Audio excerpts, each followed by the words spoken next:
Le 21 juin 2025, une cérémonie privée était organisée à Disneyland Paris. Elle avait lieu avant l'ouverture du parc, entre 5h et 7h du matin. Les lieux avaient été privatisés pour l'occasion, avec une centaine d'invités réunis pour célébrer un mariage. C'était un vrai mariage à l'américaine. Fauteuil blanc molletonné, fleurs qui délimitent l'allée, un quatuor en robe qui joue du violon, et une réplique du château iconique de Disney en guise de gâteau. Seulement, très vite, les employés de Disney constatent un énorme problème. La mariée est une fillette de 9 ans et le marié, lui, en a 39. La cérémonie est très vite interrompue et 4 personnes sont arrêtées. Cette situation peut peut-être vous paraître choquante, mais c'est pourtant la réalité de millions de filles dans le monde. À l'échelle mondiale, une fille sur 5 âgée de 20 à 24 ans a été mariée avant l'âge de 18 ans contre un garçon sur 30. Une fille mineure est mariée de force toutes les 3 secondes. C'est donc un vrai problème actuel et il faut en parler.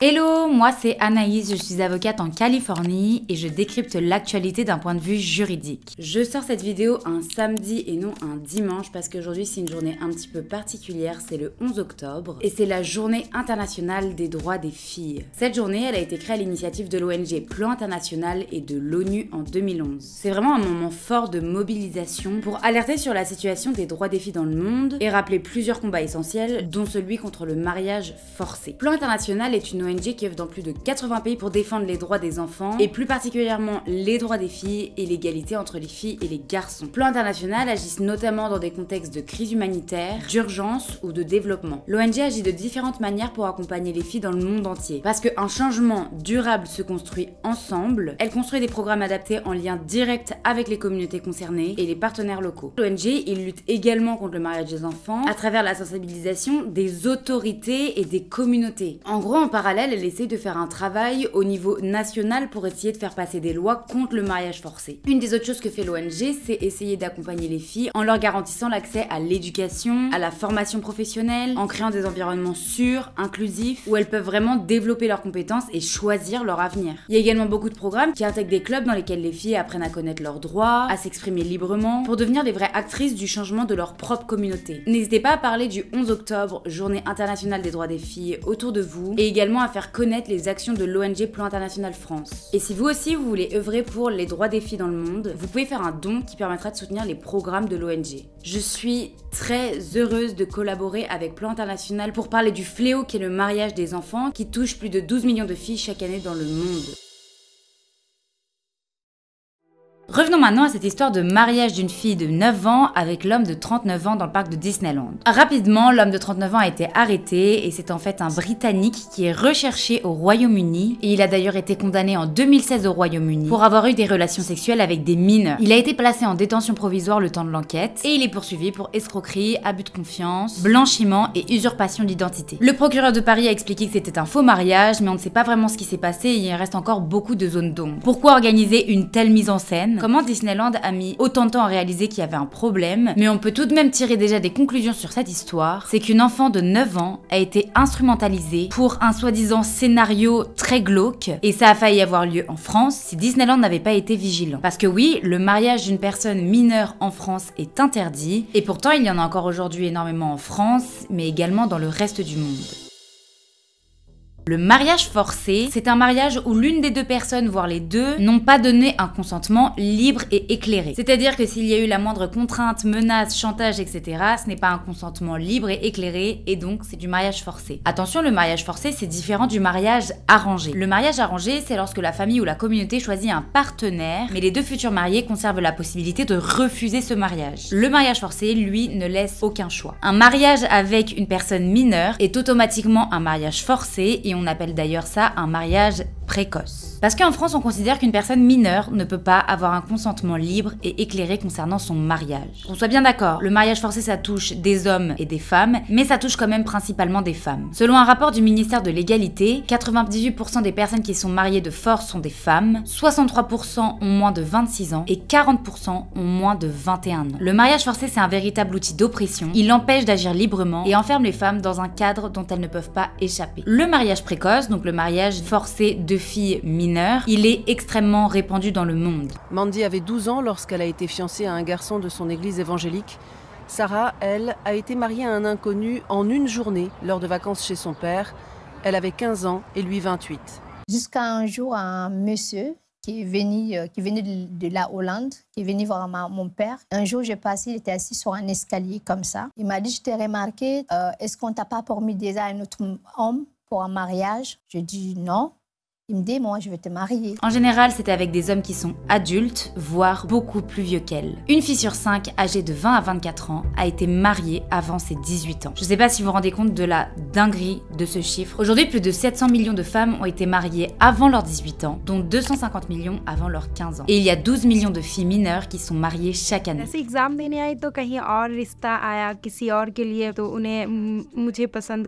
Mais est-ce que tout ça, c'est légal? Il y a 2 conditions qui sont posées pour le mariage civil en France. Les 2 personnes doivent consentir librement et les 2 personnes doivent avoir plus de 18 ans. Si elles sont mineures, c'est pas possible. Et s'il n'y a pas un consentement libre, donc si c'est forcé, c'est pas possible. C'est donc illégal. Et pourtant, aujourd'hui en France, il y a de nombreuses personnes qui ont toujours recours au mariage forcé. Et c'est donc pour ça qu'une loi de 2013 a puni de 3 ans de prison et de 45 000 € d'amende le fait de tromper une personne pour lui faire quitter le territoire en vue d'un mariage forcé, ou alors le fait de participer à l'organisation d'un mariage forcé tout simplement. D'ailleurs, le mariage religieux, il a aucune valeur juridique et normalement, on n'a pas le droit de se marier religieusement avant de se marier à la mairie. Bon, dans les faits, il y a souvent l'inverse qui se produit si vous voyez ce que je veux dire, mais c'est interdit. Maintenant, prenons un petit peu de recul par rapport à la France et regardons l'Union européenne. Depuis une convention d'Istanbul, donc c'est-à-dire une convention avec tous les pays de l'Union européenne, tous les États qui ont signé cette convention d'Istanbul, ils doivent lutter contre toute forme de violence faite aux femmes, y compris les mariages forcés. La France a bien signé et a ratifié cette convention, ça veut dire qu'elle a l'obligation de la mettre en œuvre. Enfin bref, les gouvernements essayent vraiment de lutter contre ce phénomène en Union européenne. D'un point de vue du droit international, en 2025, il y a encore 18% des pays qui autorisent le mariage des filles avant 18 ans. Kunchagul est le père d'Afazana, tout juste 1 an, et déjà marié, pour 550 €. Pourtant, le droit international, il condamne le mariage forcé, et notamment le mariage des filles mineures. En fait, selon une convention de l'ONU de 1956, ils ont indiqué que le mariage forcé s'apparentait à de l'esclavagisme. Et donc tout ça, c'est totalement interdit. En 2015, les États membres de l'ONU, l'Organisation des Nations Unies, ils ont adopté un agenda du développement durable, c'est-à-dire qu'il y a 17 objectifs à atteindre d'ici 2030. C'est-à-dire qu'il y a 17 objectifs à atteindre d'ici 2030 et l'un des objectifs, donc l'objectif numéro 5, il vise à réaliser l'égalité entre les sexes et autonomiser toutes les femmes et les filles. Et pour ça, ils disent que l'un des objectifs, c'est l'abolition de toutes les pratiques nocives comme le mariage des enfants, les mariages précoces et forcés et les mutilations génitales féminines. En gros, l'objectif de l'ONU, c'est d'atteindre d'ici 2030 0% de mariages forcés dans le monde. Et quand on regarde pays par pays, au Niger, environ 76% des femmes sont mariées avant 18 ans. Au Mozambique, 53%. Au Bangladesh, 51%. En Éthiopie, 40%. Alors on a également souvent l'impression que les mariages forcés, arrangés, etc., ça se passe surtout dans les pays en développement ou un petit peu plus pauvres, mais pas forcément parce que par exemple le mariage forcé des filles mineures, il est très développé aux États-Unis. Aux États-Unis, je vous rappelle qu'il y a un État fédéral où il y a des règles fédérales et il y a également des règles dans chaque État. Si une règle fédérale existe, tous les États doivent l'appliquer. S'il n'y a pas de règle fédérale, les États créent eux-mêmes leurs propres règles. Concernant les conditions du mariage, ce n'est pas l'État fédéral qui les gère, mais c'est chaque État. Ce qui fait que la protection varie énormément d'un État à un autre. Alors oui, certains États ont interdit le mariage avant 18 ans, mais ce n'est absolument pas la majorité, puisqu'il y a seulement 13 États qui ont interdit totalement le mariage des mineurs aux États-Unis sur les 50 États. Et il y a beaucoup d'États qui ont énormément de portes de sortie, c'est-à-dire que s'il y a l'autorisation d'un parent, l'autorisation d'un juge, le mariage religieux reconnu par l'État, etc. Et ces exceptions-là, elles ouvrent la porte au mariage forcé pour les mineurs qui n'ont pas forcément leur mot à dire. J'ai jeté toutes les photos parce que je ne voulais plus jamais les voir. J'ai refoulé beaucoup de mes émotions au fil des ans pour survivre. Il y a carrément des États qui n'ont pas du tout de limite d'âge ni d'exception. Par exemple, la Californie, là où j'ai habité, le Nouveau-Mexique, etc. Ces États autorisent le mariage des mineurs. Cathy, c'est la mama d'une tribu de 7 enfants. Les 3 aînés sont nés de son premier mariage, célébré alors qu'elle avait 14 ans, au sein d'une église chrétienne fondamentaliste. Car dans sa communauté religieuse, Même à 14 ans, devenir mère et femme au foyer était la seule option. Alors, pour vous donner des chiffres et pour vous rendre compte de la réalité de la situation, entre 2000 et 2018, il y a eu plus de 300 000 mineurs qui ont été mariés. Certains avaient à peine 10 ans, mais la majorité avait quand même entre 16 et 17 ans. Et là aussi aux États-Unis, en général, les femmes qui sont mariées de force et qui sont mineures se marient à des hommes bien plus âgés qu'elles. Et ça fixe le rapport de force dès le départ. En 2019, Associated Press avait révélé que les autorités américaines de l'immigration avaient approuvé entre 2007 et 2017 plus de 8600 demandes liées à des mariages qui comprenaient au moins un conjoint mineur. En général, vous savez, c'est lorsque quelqu'un est sur le territoire américain et demande de faire venir son époux qui est étranger sur le territoire américain. Il y a notamment une fille de 13 ans qui a été approuvée pour venir alors qu'elle était mariée à un homme majeur. J'ai été forcée à des fiançailles, puis à un mariage forcé pour fournir un visa à un homme.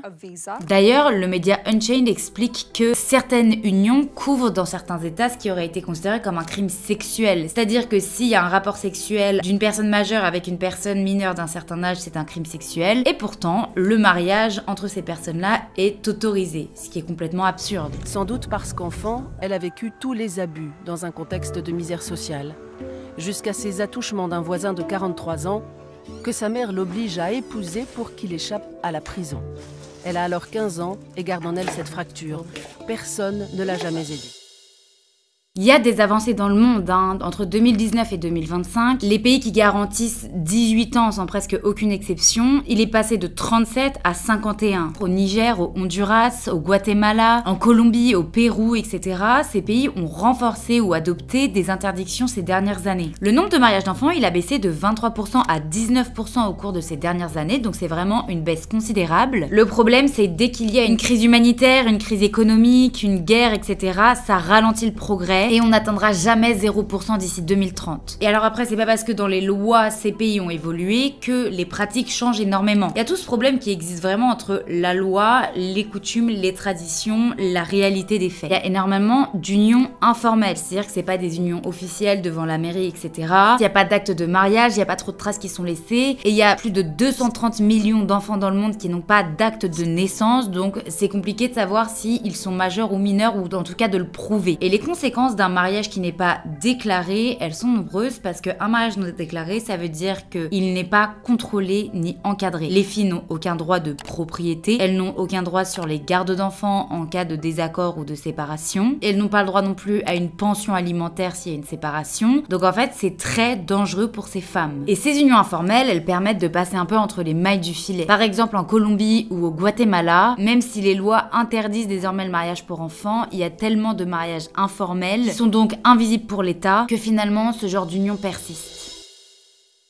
Dans beaucoup de pays, la loi, elle écrit 18 ans, mais finalement, il y a plein d'exceptions, comme par exemple un parent qui donne son accord, un juge qui autorise, un mariage religieux ou alors coutumier qui a lieu sans enregistrement officiel. En fait, la loi, on a l'impression qu'elle est claire, mais elle peut être très facilement contournée, et c'est là que ça pose problème. Par exemple, en Indonésie et au Cambodge, même s'il y a des lois qui interdisent le mariage, il y a tellement de dispenses qui existent qu'en fait, dans les faits, il y a énormément de mariages forcés pour les filles mineures. Et ça fait vraiment un énorme décalage entre les lois et la réalité. Lorsqu'on peut se marier s'il y a l'autorisation parentale, bah finalement si c'est les parents qui te forcent à te marier, t'as pas trop le choix et t'es obligé de le faire. Nous retrouvons la petite Nirsanor, elle a grandi. Elle ne sait toujours pas qu'elle a été vendue 500 € à un riche commerçant qui viendra la chercher quand elle aura 5 ans. En soi, le droit international, c'est pour donner des objectifs un petit peu de travailler et d'avancer ensemble, mais il n'y a aucune instance au-dessus de ces pays qui peut forcer un pays à adopter un comportement, une loi, etc. Donc l'ONU, elle peut gronder, crier dessus et dire si, faites-le, mais en soi, s'ils le font pas, elle peut pas faire grand-chose. À part des contraintes économiques, mais encore, ça dépend vers quel pays. Et en général, même si ces mariages forcés arrivent dans toutes les régions du globe, il y a pas mal de raisons qui sont similaires. La première est la pauvreté. Pour des familles sans revenus stables, on va parler cru, mais il y a une bouche de moins à nourrir et ça compte. On a faim. Mon père m'a mariée pour 200 000 Afghanis. Elle est prête pour être mariée, la petite fille? Non, elle n'est pas prête, non. Mais au moins, ajoute sa mère, elle mangera 2 fois par jour. Parfois, un mariage, ça équivaut également à une dot, c'est-à-dire qu'on marie une fille en échange d'argent. Par exemple, pendant des sécheresses, des familles ou des inondations, on a vu les cas de mariage forcé de filles mineures augmenter. Au Kenya, pendant la grande sécheresse de 2010, ou alors au Pakistan après les inondations de 2010. Toutes les maisons et les récoltes se sont retrouvées sous l'eau. Ses parents prennent alors une décision qui va bouleverser sa vie. L'inondation est arrivée et nos maisons se sont écroulées. Ma famille m'a dit « Nous n'avons plus rien. C'est pourquoi nous allons te marier. » Des filles interrogées dans plus de 15 pays disent que la stabilité financière, souvent avec un homme plus âgé, est la raison la plus fréquente.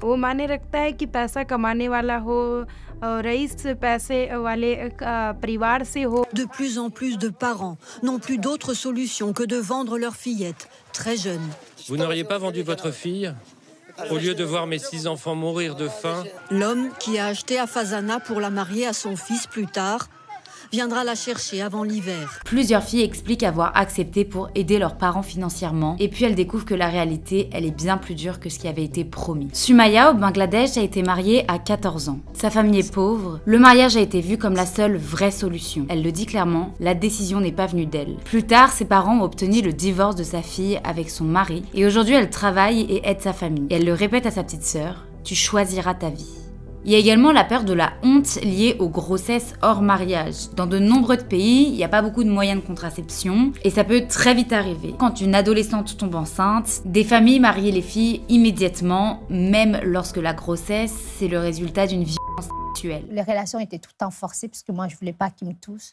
Quand ils me touchaient, j'allais dans les toilettes pendant 1 heure, je pleurais. Après quelques temps, je tombais vite enceinte. J'avais un peu d'espoir, je me suis dit... peut-être ça va aller mieux, il sera plus tendre, il sera plus gentil. Mais non. Mais non. Au Bangladesh et au Népal, la peur d'une grossesse hors mariage est centrale. Des parents préfèrent régulariser la situation de leur fille plutôt que de voir leur réputation salie. Ces filles vivent dans des contextes très différents, mais les conséquences, elles, restent les mêmes. L'école s'arrête et la dépendance commence. Et je voyais des mômes de mon âge en train d'aller à l'école. Et je me suis dit, pourquoi je ne peux pas faire ça, moi ? Je veux aller à l'école. Et puis je suis tombée à nouveau enceinte. Dans une étude menée dans près de 15 pays, plus d'un tiers des filles expliquent avoir quitté l'école à cause du mariage. Près de 2 sur 3 ne sont ni en formation, ni en études, n'ont pas d'emploi. Et elles sont donc coupées de toute opportunité de s'émanciper. J'ai écrit AS sur un bout de papier parce que je savais ni lire ni écrire à l'époque. Je parlais à peine le français. En fait, elles deviennent totalement dépendantes de l'homme à qui elles se marient. Au Nigeria et au Togo, des militantes locales racontent l'exclusion scolaire automatique des filles qui sont mariées. Dès la cérémonie, l'uniforme scolaire reste au placard. Une autre conséquence, c'est qu'elle tombe très vite enceinte et ça extrêmement tôt. La médecine est claire là-dessus, les grossesses portent beaucoup plus de risques et plus elles tombent enceintes tôt, plus elles ont des risques sur leur santé et sur la santé du bébé. Et il y a une autre conséquence de ces grossesses, c'est que lorsqu'elles ont un enfant, elles sont encore plus dans une situation précaire qui les empêche de partir.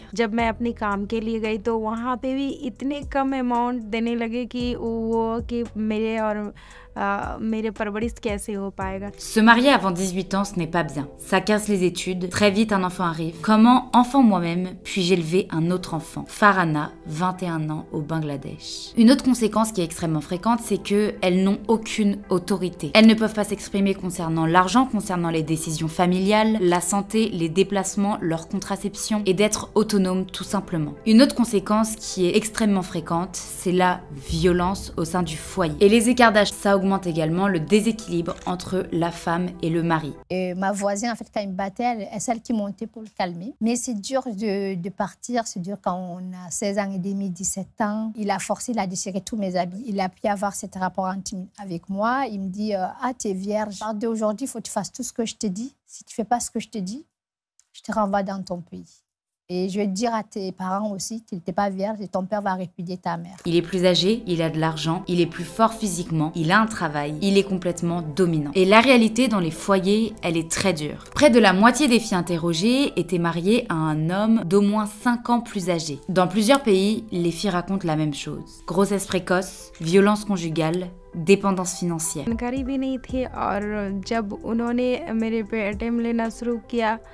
तो वो जिंदगी तो मैंने मुझे इसकी जाना है तो मैंने रेप करने का पूरा अटेम्प्ट लिया और अटेम्प्ट लेने के बाद हालत भी बहुत ख़राब थी। इसके बाद फिर अटेम्प्ट भी ली हूँ, सुसाइड अटेम्प्ट भी ली हूँ 2 से 3 बार। जब उन लोग मेरे माँ को बताया कि आपकी बेटी सुसाइड अटेम्प्ट ले रही है। Sigmen, 19 ans, en Éthiopie. Je pensais aider ma famille en me mariant. C'est l'inverse qui s'est produit. Et celle qui ose se séparer affronte alors la stigmatisation de la femme divorcée, sans diplôme ni revenu, avec un enfant à charge, et beaucoup replongent dans la pauvreté. J'étais mère célibataire à 23 ans, de 2 enfants très jeunes, et j'ai terminé à la rue. Et en fait, c'est un cercle vicieux qui fait que ces femmes qui ont été mariées de force quand elles étaient jeunes ne peuvent pas s'en sortir puisqu'elles n'ont pas d'éducation, elles n'ont pas de travail, elles n'ont pas d'argent, elles ont un enfant à charge. Et donc tout ça, ça entraîne de l'isolement et énormément d'impact sur la vie et la santé mentale de ces jeunes filles.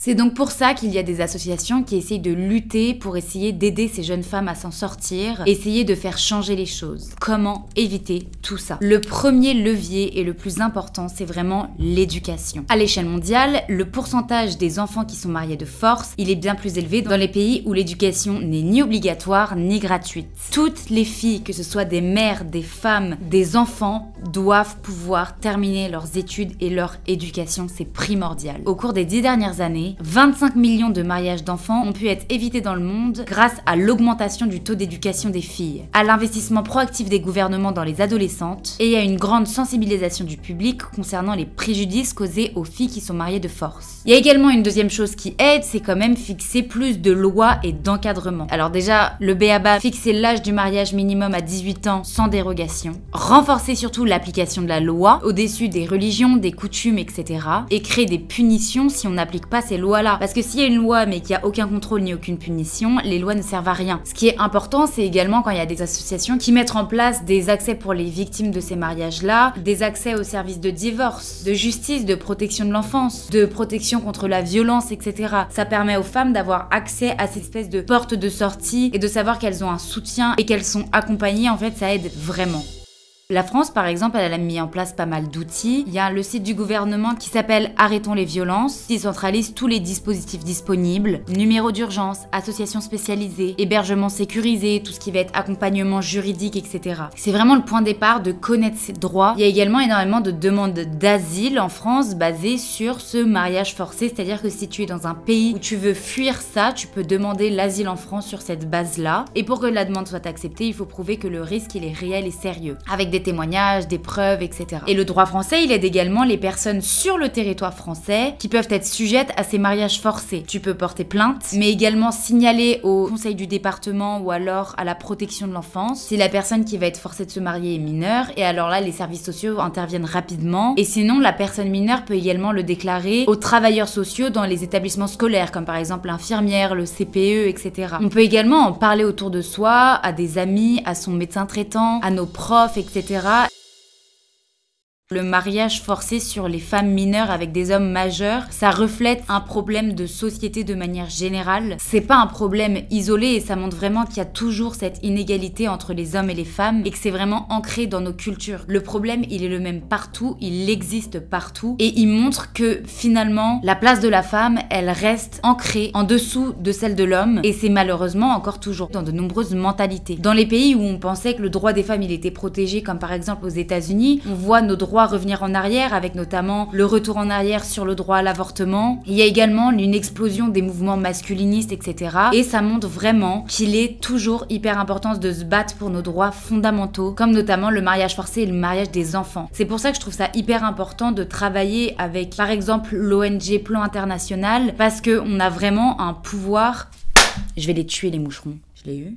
Parce qu'on a vraiment un pouvoir de faire évoluer les choses. Pareil, les réseaux sociaux, on a une voix, c'est hyper important de l'utiliser à bon escient et de partager et propager des messages importants, les causes qui sont importantes, les choses qu'il faut changer, etc. Et ce combat-là, c'est pas un combat qui doit être mené que par les femmes, que par les filles, mais c'est également un combat qui doit être mené avec les hommes, avec les garçons. Et c'est vraiment ensemble qu'on va pouvoir faire évoluer la situation. Donc si vous voulez parler de cette cause autour de vous, n'hésitez pas à en parler, surtout en cette journée du droit des filles du 11 octobre. J'ai notamment pu préparer cette cette vidéo avec toutes les données, etc. grâce au nouveau rapport alarmant de Plan International sur les filles victimes de mariage forcé dans le monde. Le rapport, il s'appelle « Laissez-moi être une enfant, pas une épouse. L'expérience des filles confrontées au mariage d'enfants ». Et ce rapport, il donne la parole à plus de 250 filles mariées. Si vous souhaitez faire des dons pour essayer de faire bouger les choses, n'hésitez pas. Et merci vraiment infiniment à Plan International de me faire confiance, de travailler avec moi. Et j'espère vraiment que les choses, elles vont évoluer. Gros bisous!